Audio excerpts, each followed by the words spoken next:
Hello friends, Unix operating system के lecture number 3 में आपका स्वागत है। इस लेक्चर में हम लोग जानने की कोशिश करेंगे यूनिक्स फाइल सिस्टम।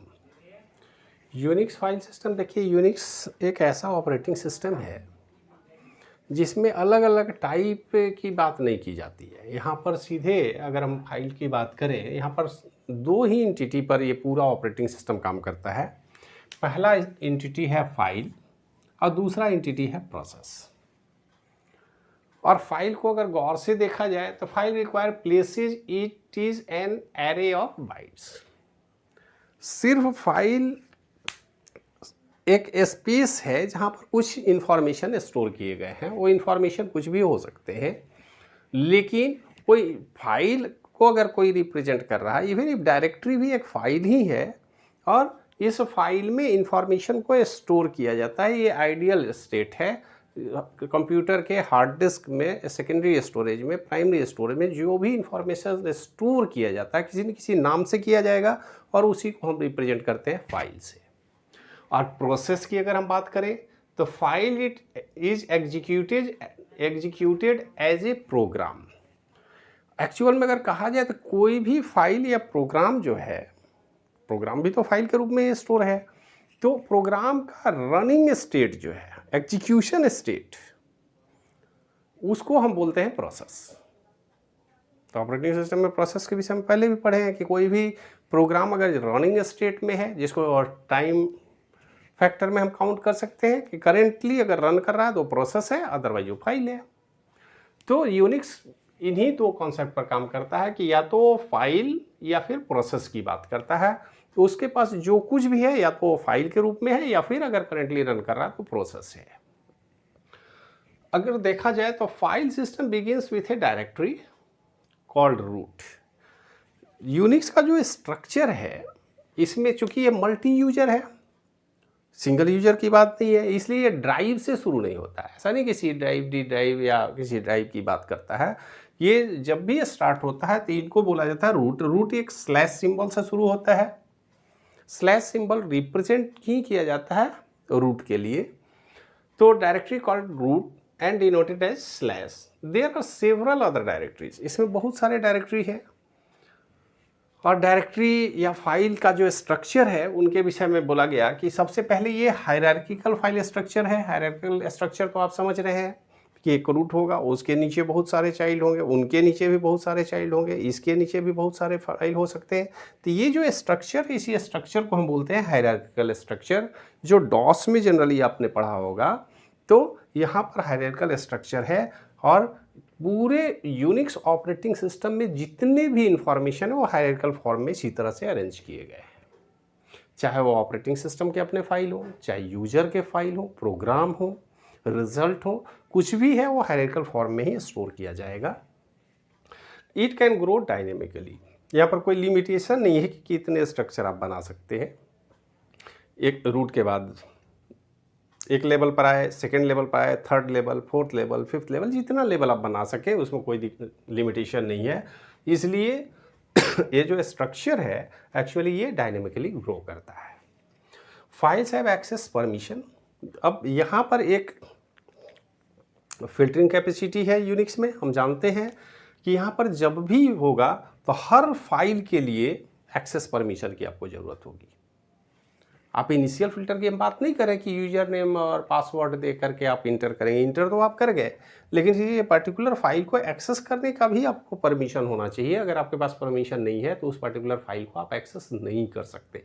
अब एक्सेस परमिशन पर आगे के लेक्चर में और डिटेल हम लोग डिस्कशन करेंगे, लेकिन आपको ये ध्यान में रखना है कि यूनिक्स के पास जितने भी फाइल्स हैं उन सब का एक्सेस परमिशन राइट है। किसी को दिया जाएगा, किसी को नहीं दिया जाएगा। अब किसको क्या राइट दिया जाता है, जो राइट प्रोवाइड किया जाएगा उसी राइट के आधार पर आप एक्सेस कर सकते हैं किसी फाइल को। इसके बाद आता है ऑल डिवाइस या इम्प्लीमेंटेड एज फाइल। अब देखिए, डिवाइस कहने का मतलब डिवाइस को ऑपरेट करने के लिए हमको क्या चाहिए कंप्यूटर सिस्टम में? डिवाइस का ड्राइवर चाहिए। ऐसा जनरली आप देखे होंगे कि किसी नए डिवाइस को जब आप जोड़ते हैं कंप्यूटर से तो उसके सॉफ्टवेयर के नाम पर हम उसके ड्राइवर को इंस्टॉल करते हैं। अगर प्रॉपर ड्राइवर है तो डिवाइस काम करता है, अगर डिवाइस ड्राइवर नहीं हो तो काम नहीं कर सकता है। बहुत सारे ड्राइवर ऑपरेटिंग सिस्टम अपने पास रखता है और अगर कोई एडिशनल डिवाइस आप जोड़ते हैं, तो यदि आपके पास कंपनी के द्वारा प्रोवाइड किया गया सॉफ्टवेयर है, उसका डिवाइस ड्राइवर है, तो उसको एसोसिएट कीजिए ऑपरेटिंग सिस्टम के साथ, मतलब इंस्टॉल कीजिए। आप अगर प्रॉपर इंस्टॉल हो गया तो उस डिवाइस को ऑपरेटिंग सिस्टम रिकॉग्नाइज करता है, उसको सर्विस देता है और वो पर्टिकुलरली उस पर्टिकुलर सिस्टम में इफिशिएंटली काम करता है। तो यहाँ पर भी डिवाइस जो है वो फाइल के रूप में रखा जाएगा और हर डिवाइस ड्राइवर के लिए भी अलग फाइल होगा और उस फाइल को डिवाइस के साथ एसोसिएट करके यूनिक्स ऑपरेशन करता है, ऑपरेशन को परफॉर्म करता है। अब जरा सा देखिए इसके हायरार्किकल स्ट्रक्चर को। यूनिक्स स्टार्ट होता है /रूट से, ये जहाँ भी स्टार्ट हो रहा है या ये रूट आपको मिलेगा। इस रूट के पास जो प्राइमरी हमारे पास डायरेक्टरी है उसमें देखिए सबसे पहले है यूनिक्स। अब आप सोचेंगे यूनिक्स है क्या, तो यूनिक्स का कर्नेल है, मतलब ये जो फाइल है ये यूनिक्स का कर्नेल है। यूनिक्स तो सिस्टम सॉफ्टवेयर है, सिस्टम सॉफ्टवेयर में इसके पास बहुत सारे एप्लीकेशन सॉफ्टवेयर ही हैं, तो ये जो पर्टिकुलर कर्नेल यूनिक्स का वो भी एक फाइल के रूप में है और इसी रूट डायरेक्टरी का एक डायरेक्टरी के रूप में ये कर्नेल अवेलेबल होता है। इसके बाद बाइनरी फाइल के लिए bin डायरेक्टरी है, आप यहाँ पर लाइब्रेरी फाइल के लिए लाइब्रेरी का डायरेक्टरी है। जितने डिवाइस ड्राइवर हैं वो डेव नाम के डायरेक्टरी में रखे जाएंगे। और user, Unix operating system multi user operating system है, ये तो क्लियर है। तो ये मल्टी यूजर ऑपरेटिंग सिस्टम में जितने भी यूजर यूनिक्स के साथ एसोसिएट होंगे, जहाँ यूजर नेम पासवर्ड देके आप जानते हैं, तो हर यूजर के लिए एक अकाउंट क्रिएट किया जाएगा। आप देख लीजिए यूजर 1, यूजर 2, यूजर n, और यहाँ पर एक बिन डायरेक्टरी भी है।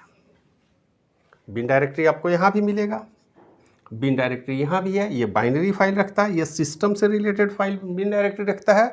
ये यूजर से रिलेटेड एग्जीक्यूटेबल फाइल जो है, जो सिस्टम के एग्जीक्यूटेबल फाइल है, जैसे ड्राइवर वगैरह में भी एग्जीक्यूटेबल फाइल में है, ऑपरेटिंग सिस्टम का अपना एग्जीक्यूटेबल फाइल है, तो रूट के अंदर के बिन डायरेक्टरी में है। जबकि यूजर के द्वारा अगर कुछ एग्जीक्यूटेबल फाइल प्रोग्राम आप बनाते हैं, तो यहाँ पर दो तरह के प्रोग्राम जनरली होता है, हम जानते हैं। ये तो या तो आप सी में प्रोग्राम बनाएंगे, तो सी में जो प्रोग्राम बनाएंगे वो सारे प्रोग्राम इस बिन डायरेक्टरी के थ्रू रखे जाएंगे, इसी के द्वारा एग्जीक्यूट किए जाएंगे। और नहीं तो आप इसके पास इसके सेल पर डायरेक्ट प्रोग्रामिंग कर सकते हैं। सेल प्रोग्रामिंग का मतलब यूनिक्स में होता है कि यूनिक्स कमांड की ग्रुपिंग करना, यूनिक्स के जितने भी कमांड हैं उनको एक साथ जोड़ करके प्रोग्राम बनाना और किसी पर्टिकुलर काम को अंजाम देना। तो यूनिक्स में सेल प्रोग्रामिंग का भी कॉन्सेप्ट है और हाई लेवल पर सी के प्रोग्रामिंग भी आप बना सकते हैं। ये दोनों ही काम किया जा सकता है। हाँ, ऑपरेटिंग सिस्टम के जितने भी एग्जीक्यूटेबल फाइल है वो इस बिन डायरेक्टरी में है, जबकि यूजर के अंदर भी एक बिन डायरेक्टरी है जिसमें यूजर के एग्जीक्यूटेबल फाइल रखे जाएंगे। अब यूनिक्स काम करता है तो जब भी कोई ऑपरेटिंग सिस्टम काम करता है, आप विंडो में भी देखा होगा आपने कि जब भी आप इंटरनेट पर एक्सेस करते हैं तो एक टेम्पोररी फाइल बन जाता है। बहुत सारे टेम्पोररी फाइल एक पर्टिकुलर टेम्प डायरेक्टरी में रखे जाते हैं। तो ये टेम्प डायरेक्टर का बेसिक काम है ड्यूरिंग एग्जीक्यूशन रनिंग स्टेट में जितने भी टेम्पोररी फाइल की ज़रूरत होती है उनको, चूँकि ये इंटरनेट को भी सपोर्ट करता है, ब्राउजिंग को भी सपोर्ट करता है, तो इस टेम्प फाइल में बहुत सारे टेम्पोररी फाइल को वो क्रिएट करता है ड्यूरिंग एग्जीक्यूशन रन टाइम में। और ये टेम्प डायरेक्टरी यूजर के द्वारा भी क्रिएट किया जा सकता है, यूनिक्स के डिफरेंट डायरेक्टरी और फाइल या प्रोग्राम के थ्रू सेल और कर्नेल के द्वारा भी क्रिएट किया जाएगा और उन सारे फाइल को इस टेम्प डायरेक्टरी के अंदर रखा जाता है। मतलब हर तरह के अलग अलग फाइल को रखने के लिए अलग अलग इन्होंने डायरेक्टरी बना रखा है। और ETC की अगर बात करें तो ये एक्सेट्रा है, इसमें बहुत सारा एग्जीक्यूटेबल फाइल भी होता है और भी जो एडिशनल इंफॉर्मेशन है उसके लिए ये ETC डायरेक्टरी है। इसमें बाइनरी फाइल भी हो सकता है, exe फाइल भी हो सकता है, और भी कमांड से रिलेटेड फाइल हो सकते हैं, प्रोग्राम हो सकते हैं। तो ये सारे फाइल यहाँ रखे जाते हैं। तो आप देखेंगे कि हायरार्किकल स्ट्रक्चर में सबसे पहले रूट, रूट के बाद यूनिक्स का कर्नेल, कर्नेल के पैरेलल में bin, library files, device driver, user के फाइल, टेम्प और ETC फाइल है। और इस यूजर के अंदर बहुत सारे यूजर हैं। मतलब यूजर अगर होम पेज की बात करता है, कोई भी यूजर अगर यूनिक्स में जाता है तो यूजर का होम पेज यही डायरेक्टरी है, यूजर इसी डायरेक्टरी में रहता है और यहीं पे वो काम करता है। तो वहाँ पर डी ड्राइव या सी ड्राइव की बात नहीं होगी। अब यहाँ पर आते हैं, यहाँ पर आपको प्रॉम्प्ट होगा, यहाँ पर जितने भी कमांड वगैरह हैं आप रन कर सकते हैं, वो सारे कमांड की लिस्ट आपके पास हो जाएगी। ऑपरेटिंग सिस्टम सर्विस प्रोवाइड करता है। तो इस तरह से चूंकि ये मल्टी यूजर है तो यहाँ पर अब यूजर 1 2 यूजर n हमने रखा है। जितने भी यूजर होंगे हर यूजर के लिए अपनी आइडेंटिटी, अपना यूजर का आईडी और हर यूजर का अपना पासवर्ड क्रिएट किया जाएगा। और ये काम यूनिक्स ऑपरेटिंग सिस्टम का सिस्टम एडमिनिस्ट्रेटर करता है। मतलब इस ऑपरेटिंग सिस्टम में सबसे पावरफुल जो पर्सन है वो है इसका सिस्टम एडमिनिस्ट्रेटर। वो ज़रूरत पड़ने पर यूजर क्रिएट कर सकता है, यूजर को डिलीट हटा सकता है, रिमूव कर सकता है, ऐड कर सकता है। ये व्यवस्था ठीक उसी तरह से काम करता है जैसे आपके लिए समझना बहुत आसान है व्हाट्सएप ग्रुप क्रिएट करना। तो उसमें कोई ग्रुप का एडमिनिस्ट्रेटर होता है, एडमिनिस्ट्रेटर ग्रुप में ऐड करता है, ग्रुप से रिमूव करता है, जिसको चाहे जोड़ सकता है, जिसको चाहे हटा सकता है। तो ये जो व्यवस्था है वो एक्चुअल में अलग अलग लेवल पर हायरार्किकल स्ट्रक्चर है। अब यूजर अगर अपना यहाँ पर लॉगिन करने के बाद अपना कोई फाइल बनाता है तो यूजर 1 का फाइल यूजर 1 के डायरेक्टरी में रखा जाएगा, यूजर 2 का फाइल सेपरेट प्लेस पर यूजर 2 के डायरेक्टरी के अंदर होंगे। जो भी यूजर है वो अपना पर्सनल फाइल प्रोग्राम जो कोई बनाता है वो अपने यूजर डायरेक्टरी के अंदर बनाएगा। उसको दूसरे डायरेक्टरी में जाने का परमिशन अगर है तो वहाँ मूव कर सकता है, अगर नहीं है तो नहीं मूव कर सकता है। इस बात को आप ध्यान में रखेंगे। तो यूनिक्स का जो फाइल सिस्टम है ये बड़ा सिंपल है, अट्रैक्टिव है और जनरली ये कमांड लाइन मोड में काम करता है जैसे डॉस में काम होता था। मतलब ये बहुत पावरफुल ऑपरेटिंग सिस्टम है। लेकिन एक ही ड्रॉबैक है कि ये यूजर फ्रेंडली नहीं बन पाया क्योंकि इनके पास रिस्ट्रिक्शन बहुत है, इनके पास लिमिटेशन है। हर फाइल को एक्सेस करने के राइट की बात करता है, अकाउंटिंग की बात करता है, ऑडिटिंग की बात करता है। तो स्वाभाविक है कि एक सामान्य यूजर, नए लोग इसके साथ जल्दी एसोसिएट नहीं हो पाते हैं, उनको प्रॉब्लम होती है, काम करने में दिक्कत होती है। लेकिन इसके बावजूद आप अगर मूव करते हैं कॉरपोरेट सेक्टर में तो ये सबसे पावरफुल और प्रोफेशनल ऑपरेटिंग सिस्टम है। और इस ऑपरेटिंग सिस्टम में आपको हर सुविधा उपलब्ध है। आप अपने डेटाबेस पर काम कर सकते हैं और सिक्योरिटी के साथ काम कर सकते हैं।